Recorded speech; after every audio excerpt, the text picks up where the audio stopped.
तो wave chapter, देखो wave chapter समझने के लिए आपको एसएचएम समझ में आना चाहिए अच्छे से पहले, ठीक है, तभी वेव से। तो एसएचएम आप लोगों ने पढ़ लिया ठीक से, अच्छे समझ में आ गया, ठीक है। अब वेव चैप्टर देखो, वेव चैप्टर जो है, वेव जो लोग रियल लाइफ में तो लोग बहुत जगह देख रहे हो, बहुत जगह देखते हो उसे। जैसे बहुत सिंपल एग्जांपल, वेव का जो म्यूज़िक सुनते हैं हम लोग हैं, म्यूज़िक सुनते हैं, कोई भी इंस्ट्रूमेंट जो बजा रहे हैं हम लोग, ठीक है, तो वहाँ पे क्या होता है, ये वेव प्रोड्यूस करते हैं हम लोग, ठीक है, मतलब वो वेव्स होती है उसके अंदर। किसी भी पानी मान लो तुम्हारा पॉन्ड है, उसके अंदर कोई पत्थर फेंक देते हो, तो जो तुम्हारा ट्रैवल करते दिखती है वो क्या होती है, वो भी वेव्स होती है। जो हम लोग बोल रहे हैं, जो तुमको सुनाई दे रहा है, तो ये भी एक वेव है, साउंड वेव है, ठीक है। तो इसेंशली वेव जो है, देखो इस चैप्टर में तुम्हारा मेनली जो बताया गया है, ये देखो वेव बेसिकली 3 तरीके की होती है, ठीक है। पहला वेव कौन सी होती है, पहले तो क्या 3 टाइप्स ऑफ वेव, ठीक है, 3 टाइप्स ऑफ वेव्स। सबसे पहला वेव्स कौन बोलते हैं हम लोग, जिसको मैकेनिकल वेव बोलते हैं, मैकेनिकल वेव्स। तो मैकेनिकल, इस चैप्टर में मेनली स्कोप किसका है, मैकेनिकल स्कोप है, ठीक है। बाकी जो तुम्हारा है, तो मैकेनिकल वेव जैसे अभी तुमने बोला कि सर साउंड वेव, ठीक है, तो जो साउंड वेव होती है, तो मैकेनिकल वेव का सबसे एक मिनिमम प्रॉपर्टी क्या होती है ना, इसके लिए आपको मटेरियल चाहिए होता है जिसमें ये फ्लो कर सकती है।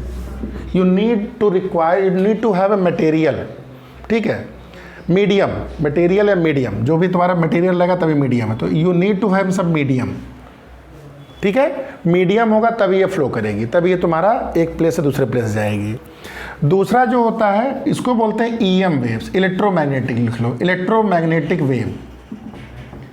इलेक्ट्रोमैग्नेटिक वेव भी हम लोग डेली लाइफ में बहुत इनकाउंटर करते हैं। ये समझ में आ गया ना मैकेनिकल वेव, अभी डिटेल पढ़ेंगे, एग्जांपल समझ में आ गया। जो हम लोग बोल रहे हैं, जो सुन रहे हैं, कोई इंस्ट्रूमेंट बजा रहे हैं, सबके लिए हमें मीडियम चाहिए। एयर मीडियम है, एयर में क्यों नहीं, अब तुम पानी के अंदर जाओगे, जैसे जो हमारी फिश होती हैं वो कैसे सुन रही हैं, तुम्हारा कोई भी जो इंस्ट्रूमेंट चल रहा है तुम्हारा, वहाँ पे तुम बोलोगे पानी के नीचे तब भी आवाज़ जाएगी सामने, स्विमिंग पूल में जाके बोलोगे, तो you need to have medium. Vacuum में जाके बोलोगे तब तुम सामने चिल्लाओगे, हाँ, कुछ सुनाई नहीं देगा, बस मुंह हिलता दिखेगा उसको। नहीं, मान लो पहुँच गए ऊपर और वहाँ चिल्ला रहे हो, बगल में खड़े नट बोल्ट टाइट कर रहे हैं तुम्हारे फ्रेंड कोई रॉकेट में, ठीक है, तो तुमको उनको सुनाई नहीं देगा, तो वहाँ आपका मीडियम नहीं है। ईएम वेव्स, ईएम वेव्स हमारी लाइफ में बहुत आती है। कौन सी वेव है, जैसे ये लाइट है, तो ये लाइट वेव जो है, अभी कॉम्प्लेक्स में बहुत सिंपल, जो तुम्हें दिखती है ये लाइट, ये जो यहाँ से आ रहा है ये लाइट वेव तुम्हारा ईएम वेव हो गया। जैसे तुम्हारा जो सन से रे आ रही है, तो सन से केवल लाइट, विजिबल रेंज की लाइट नहीं आती, उसमें अल्ट्रावायलेट भी आती है, इंफ्रारेड भी आती है। बीमार पड़ते हो, डॉक्टर के पास जाते हो, तुम्हारा एक्सरे करता है, तो एक्सरे क्या है, तो एक्सरे है आपका, ठीक है। जो गाना सुन रहे हो, बज रहा है पता नहीं कहाँ, एफएम है, एफएम फ्रीक्वेंसी मॉड्यूलेशन, ये भी पढ़ोगे 12th में। एएम भी आता है एक, एएम एफएम दोनों बोलते हैं, अर्थ एएम वेव भी होती है, एफएम वेव होती है, रेडियो वेव हो गई, इंफ्रारेड हो गई।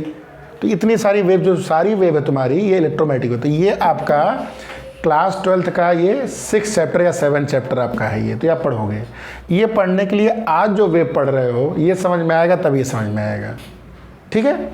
और तीसरा जो वेव होता है उसको बोलते हैं मैटर वेव्स, मैटर वेव्स, ये तुम लोग शायद ही सुने होंगे। मैटर वेव मतलब कोई भी पार्टिकल अगर स्पीड से ट्रेवल करता है तो वो वेव बन जाता है। अगर हम भी बहुत तेज़ दौड़ेंगे तो मूवी में नहीं, दौड़ते दौड़ते हम गायब नहीं हो जाते हैं, दौड़े हैं मैट्रिक्स में, दौड़े गायब, तो वो रियल में है। तुम बहुत तेज़ दौड़ोगे तो बहुत तेज़ मत दौड़ना किसी दिन साथ साथ, तो मतलब गायब हो गए, ठीक है राम बहुत तेज़ी से मत दौड़िएगा आप लोग, नहीं तो गायब हो जाओगे। मैटर वेव, तो मैटर वेव बेसिकली विजिबल होती है, दिखती है, कब दिखती है, बड़े पार्टिकल में नहीं दिखती है, बहुत सब एटॉमिक पार्टिकल में मैटर वेव आपको दिखती है। हाँ, हम नहीं गायब, हमको बहुत तेज दौड़ना पड़ेगा, ठीक है, उसे, हाँ, तब जाके गायब हो गए तुम। तो जो इलेक्ट्रॉन होता है, मतलब कोई बेसिकली उसका मोमेंटम बहुत हाई होना चाहिए, बहुत सिंपल टर्म में।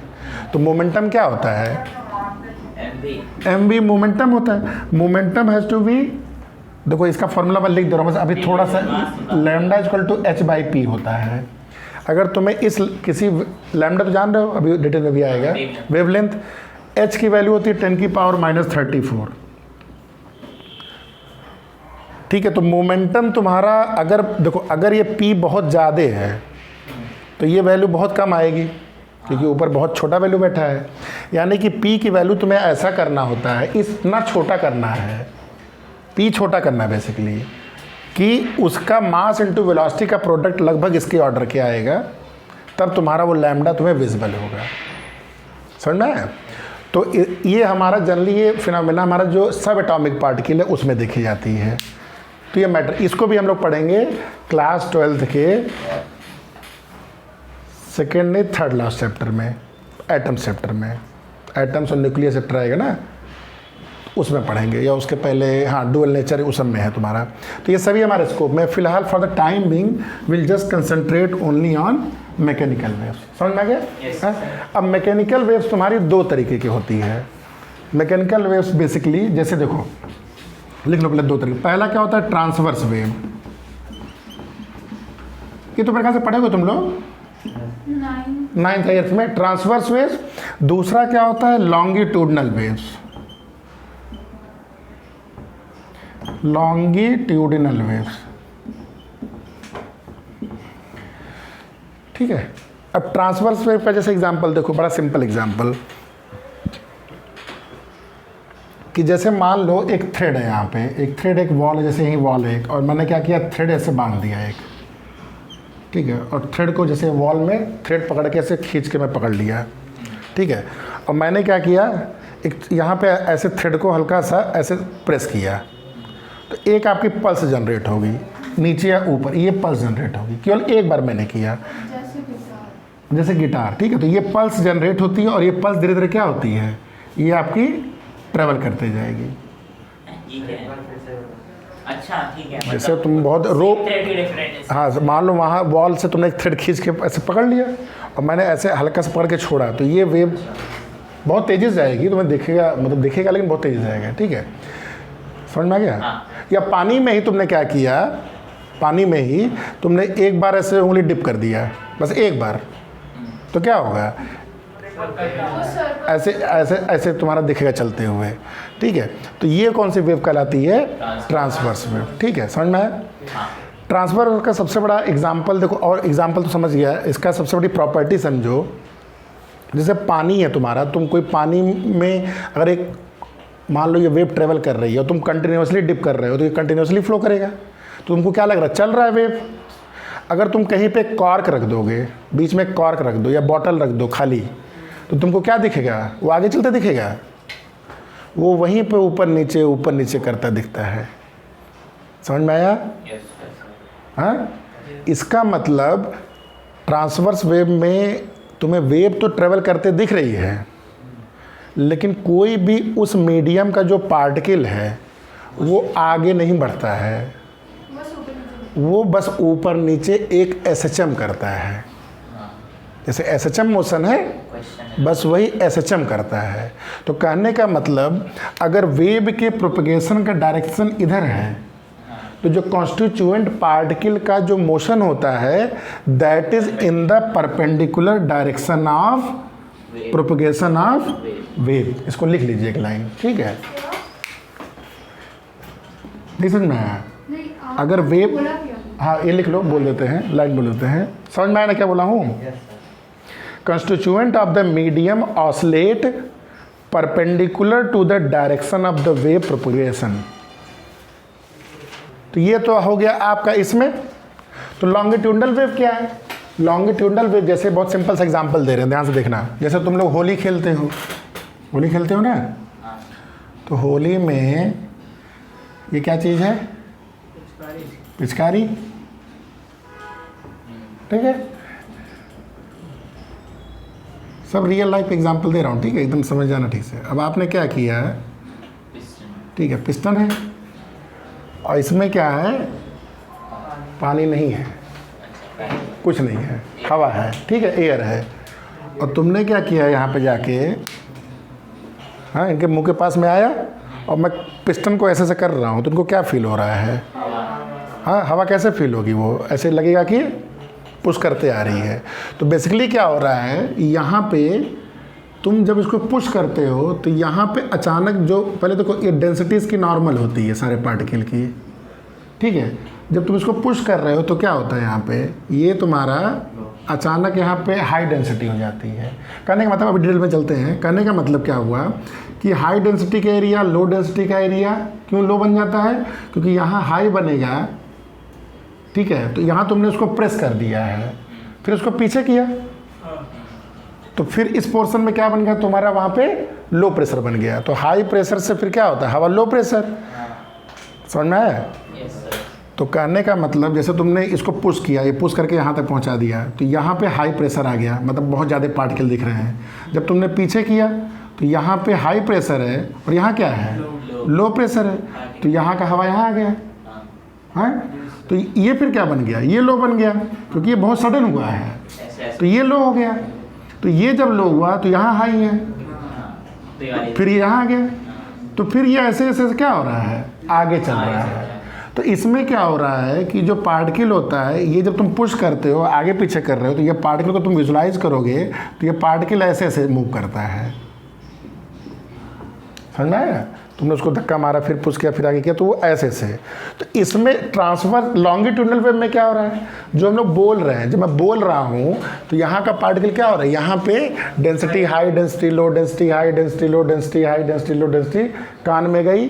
आपका कान के पास क्या है यहाँ पे, हाँ ईयर ड्रम है, ईयर ड्रम में वाइब्रेशन। कौन सा वाइब्रेशन, यहाँ भी इसी के ऐसे ही हो रहा है, एसएचएम ही हो रहा है। तो कहने के मतलब लॉन्गिट्यूडनल वेव में ट्रेवर्सल जब हो रहा है तो जो कॉन्स्टिट्यूएंट पार्टिकल है उसका मोशन किस डायरेक्शन में हो रहा है, हॉरिजॉन्टल नहीं, हाँ, in the same direction of where your wave propagation is happening. समझ में आ गया? तो लिख लो इसमें एक line, in the constituent of medium oscillate, constituent of the medium oscillate, along the direction of wave propagation, along the direction of wave propagation we call it longitudinal waves. Along the direction of wave propagation.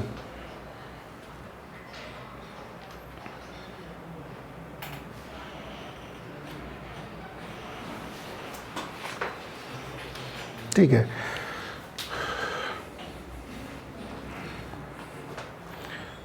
एक चीज़ और समझो कि मान लो जैसे मैंने thread का example दिया था, थ्रेड का जो ये मैंने एग्जांपल दिया था, थ्रेड का जो एग्जांपल दिया था जिसमें हमारी ये ट्रांसवर्स वेव फ्लो कर रही है, तो अगर ये थ्रेड मेरा बहुत ढीला है, एकदम ढीला है,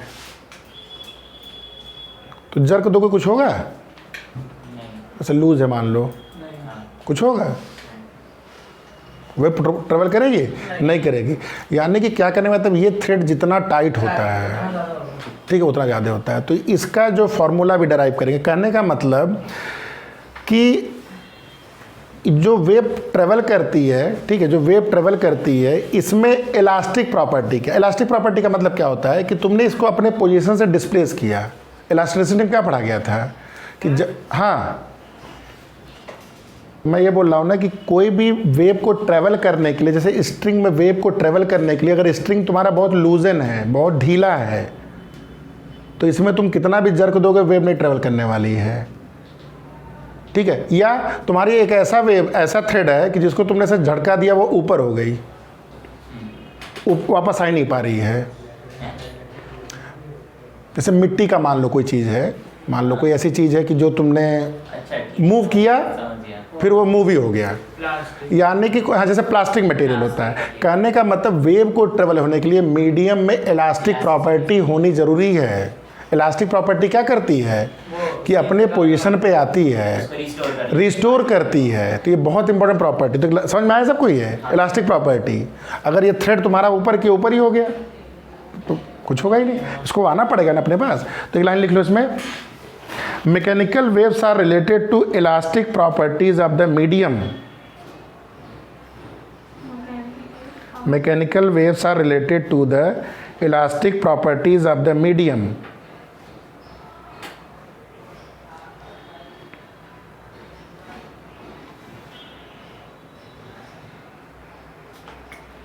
ठीक है, आगे लिख लो, in transverse wave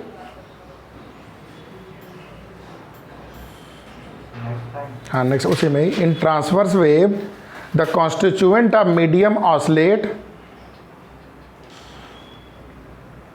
constituent of medium oscillate perpendicular to the wave motion, causing in shape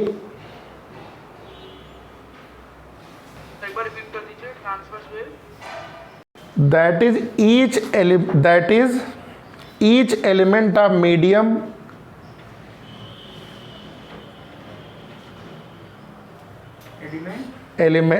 each element of medium in subject to shearing stress. Solids and string, देखो solids and strings have shear modulus,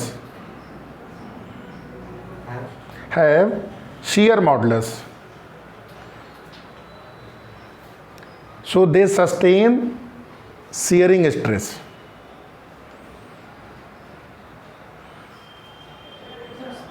हाँ, sustain shearing stress. Next एक point और लिख लो इसी में, fluids have no shape of their own, fluids have no shape of their own, they yield to shearing stress.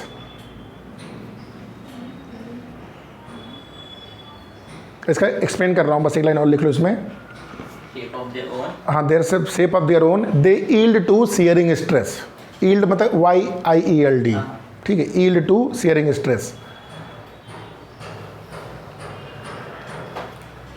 Fluids have no shape of their own, नहीं ये तो लिख लिया तुमने, हाँ ठीक है, that is why transverse waves are possible. सबसे इंपॉर्टेंट लाइन अंडरलाइन कर लेना, that is why transverse waves are possible in solids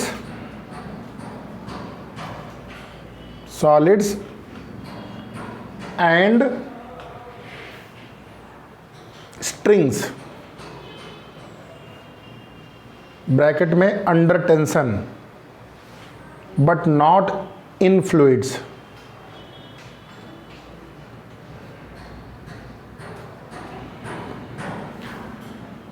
इसको ऐसे समझो कि जैसे मान लो तुम देखो, इसमें क्या बोल रहा है कि जो सॉलिड्स होता है और जो स्ट्रिंग होता है, इसमें हमारा कौन सा वेव होता है, ट्रांसवर्स वेव होता है। एक चीज़ और होती है, वो लिखा नहीं है आपके बुक में, कोई भी लिक्विड का जो ऊपर का सरफेस होता है, जो हम लोग देखते हैं रियल लाइफ में, इसमें कौन सी वेव दिखती है, ऑब्वियसली ट्रांसफर वेव दिखती है। तो होता है, इसको ऐसे समझो कि ये लिक्विड का सरफेस है ना, ये ऐसे समझो कि ये छोटे छोटे प्लेट्स लगे हुए हैं, समझने के लिए मान लो ये प्लेट्स हैं, ये प्लेट्स हैं, मतलब ये जो स्ट्रिंग आपको दिख रही है, स्ट्रिंग दिख रही है या सरफेस दिख रहा है आपका, ये छोटे छोटे प्लेट्स हैं ऐसे करके, प्लेट्स ऐसे करके, ठीक है। तो जब ये पोर्शन ऊपर जाता है, मतलब मान लो तुमने जब डिप किया, ये पोर्शन ऊपर गया, ये तो जब ये पोर्शन ऊपर जा रहा है तो इसको ऐसे समझो, एक बुक देना ज़रा या कॉपी देना मिनट, जैसे एक कोई ऊपर चीज़ जा रही है, हाँ, तो दूसरी अगर मान लो आपस में अगर शियरिंग स्ट्रेस न रहे तो ये बस अगर इसको ऊपर भेजोगे तो क्या होगा, ये कुछ होगा, इसमें कुछ नहीं होगा। शियरिंग स्ट्रेस मतलब क्या हुआ, अगर ये इसको ये ऊपर जा रहा है तो ये इसको भी साथ लेके थोड़ा सा ऊपर जाएगा। तो कहने का मतलब तुम्हारा शियरिंग स्ट्रेस के चलते अगर ये थोड़ा ऊपर गया, ये यहाँ तक गया, तो इसको पकड़ के अपने साथ ये यहाँ तक ले आता है, ये इसको यहाँ तक ले आता है, और ऐसे तो ऐसे करके वेव आगे के चलती जाती है। अगर ये शियरिंग स्ट्रेस नहीं रहेगा ना, तो केवल क्या पता चला कि बीच का उठ गया और बाकी सब शांत पड़े हुए हैं, ठीक है। तो ये लेयर्ड वाइज ऐसे तुम्हारे अरेंजमेंट है सरफेस पे, ऐसे स्ट्रिंग में है, ये पोर्शन जब ऊपर जा रहा है तो इतने पार्ट को समझो अपने साथ ले जा रहा है।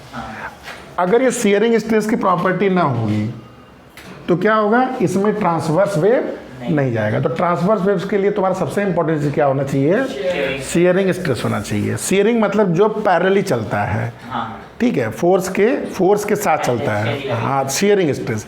तो ये चीज़ में बताई गई है। समझ में आ गया? तो अगर तुम्हारा ट्रांसवर्स वेव है तो 3 जगह बेसिकली आता है। एक तो हो गया सॉलिड्स, स्ट्रिंग्स और eight the surface of water. और कौन सा स्ट्रेस लगा इसमें? Sharing stress. किस चीज के लिए? ट्रांसवर्स वेव के लिए। अच्छा, अब आ जाओ दूसरा क्या है इसी में? अगर तुम्हारा ये लॉन्गिट्यूडनल वेव है तो लॉन्गिट्यूडनल में कौन सा वेव है, कौन सा स्ट्रेस है? देखो स्ट्रेस तो होना ही पड़ेगा। क्यों? अगर स्ट्रेस नहीं होगा तो वो तो अपने पोजीशन पे कभी वापस नहीं है। अगर इलास्टिक प्रॉपर्टी तो होनी चाहिए, मतलब उसके अंदर से कौन से प्रॉपर्टी? उसके अंदर बल्क मॉडुलस। जैसे तुम्हारा अब पानी, जैसे हवा में बोल रहे हो, पानी में बोल रहे हो, तो यहाँ पे क्या है, तुम डेंसिटी चेंज कर रहे हो। डेंसिटी चेंज करने में मतलब तुम वॉल्यूम चेंज कर रहे हो। हाँ, ये तो हो रहा है, डेंसिटी चेंज कर रहे हो। डेंसिटी और mass into volume, mass by volume होता है, मतलब ठीक है, डेंसिटी मास बाई वॉल्यूम। तो अगर तुम डेंसिटी चेंज कर रहे हो तो क्या चेंज कर रहे हो? वॉल्यूम चेंज कर रहे हो। वॉल्यूम चेंज कर रहे हो तो इसका मतलब क्या चेंज कर रहे हो? Bulk modulus. मतलब देखो at the end some elastic property has to be there. नहीं तो ये चीज़ क्या होगा, तुमने एक बार पुश कर दिया, ये रुक गया तो कुछ ट्रेवल ही नहीं करेगा। जब तक ये रिस्टोर करने की कोशिश नहीं करेगा तब तक कुछ ट्रेवल। तो यहाँ पे शेयरिंग स्ट्रेस नहीं लग रहा है। यहाँ पे क्या चेंज हो रहा है? वॉल्यूम चेंज हो रहा है, डेंसिटी चेंज हो रही है, प्रेशर चेंज हो रहा है, डेंसिटी चेंज हो रही है, उसके चलते वॉल्यूम चेंज हो रहा है। और वॉल्यूम के चेंज हो रहा है, इसका मतलब कौन सा स्ट्रेस लग रहा है यहाँ पे लॉन्गिट्यूड। कौन सा स्ट्रेस था वो? वॉल्यूमेट्रिक स्ट्रेस जिसको बोलते हैं। ठीक है, समझ में आ गया? हाँ, तो इसमें एक लाइन लिखो आगे अब। हाँ, आगे लिख लो। Solids as well as fluids have, next line से, solids as well as fluids have bulk modulus, so they sustain या they can sustain compressive strain. They can sustain compressive strain.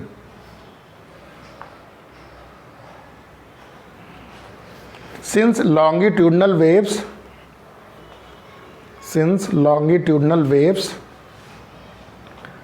involve compressive stress,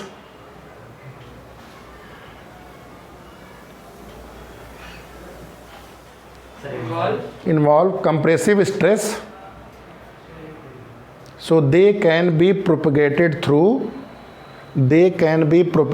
through solids and fluids. तो यहाँ पे देखो compress, यहाँ longitudinal में क्या हो गया? कंप्रेसिव हो गया, कंप्रेसिव आपका स्ट्रेस हो गया। हाँ, और ये किस में होता है? सॉलिड्स में भी होता है। और दूसरा फ्लूइड्स वर्ड यूज हो गया। फ्लूइड्स का मतलब क्या हुआ? Liquid and gases. तो यहाँ से तुमको क्या चीज़ दिख रही है कि देखो सॉलिड में कौन सी वेव फ्लो कर सकती है? ट्रांसवर्स वेव, लॉन्गिट्यूडनल, हाँ, लॉन्गिट्यूडनल और ट्रांसवर्स। तो कई बार सुनते होगे कि कई बार खेल में बच्चे जब ये रेलवे पटरी पे जाते हैं, ट्रेन जहाँ आती है और ट्रेन दिख नहीं रही है और बहुत दूर है, अभी आगे देखोगे इसका रीज़न क्या है। ट्रेन की विसल भी नहीं सुनाई देगी, बहुत दूर है, लेकिन अगर तुम कान लगाओगे किसमें, if you put your year on line, तो तुमको सुनाई देता है, हमिंग साउंड सुनाई देगा अगर आ रही है वो। तो बेसिकली क्या होता है, वो साउंड आ रहा है, वो अंदर से ट्रेवल करते हुए आ रहा है। किसके अंदर से? उस सॉलिड के अंदर ट्रेवल करते आ रहा है। कौन सा हो गया वो तुम्हारा कंप्रेसिव स्ट्रेस के चलते, उसमें ऐसे ऐसे वेव ट्रेवल कर रही है। ये तो समझ में आ गया ना लॉन्गिट्यूड में कैसे ट्रेवल करती है। ये जो सॉलिड है तुम्हारा, ये तुम्हारा हो गया। अच्छा, दूसरा चीज़ फ्लूइड्स में, फ्लूइड्स के अंदर, पानी के अंदर कौन सी वेव ट्रेवल करती है? वो ट्रेवल करती है आपकी केवल लॉन्गिट्यूडनल। तो जो अंदर तुम बोलोगे, पानी के अंदर बोलोगे ना, तो वहाँ जब बोलोगे तो वहाँ आप किसको यूज़ करोगे? लॉन्गिट्यूडनल। लेकिन सरफेस पे कौन सा यूज होगा? तो अगर तुमसे पूछा गया वाटर में कौन सी वेव फ्लो करती है, तो वाटर में दोनों वेव फ्लो कर सकती है। Inside the water it has to be only longitudinal, at the surface it is transverse. अच्छा, गैसेस में